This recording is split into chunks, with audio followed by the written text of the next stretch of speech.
Trouver la longueur d'arc d'une courbe est un outil puissant dans la boîte à outils d'un mathématicien. Derrière ce calcul se cache une idée élégante du calcul différentiel, qui mène à une formule souvent acceptée sans vraiment être justifiée. Nous commençons par une approximation de la courbe.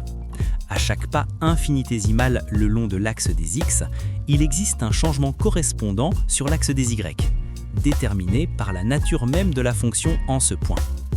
À cette échelle, la distance entre deux points voisins de la courbe peut être représentée comme l'hypoténuse d'un petit triangle rectangle.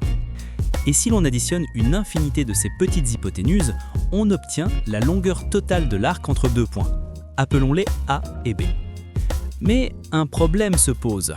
Nous ne pouvons pas intégrer directement, car il nous manque encore une expression claire de la variation de dy par rapport à dx le long de la fonction.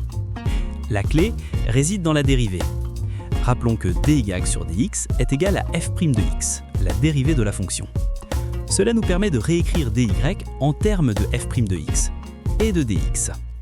En insérant cette relation dans l'expression initiale, nous pouvons réarranger et simplifier le tout et ainsi obtenir une formule beaucoup plus compacte et pratique.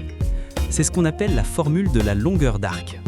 Une formule élégante, mais surtout universelle.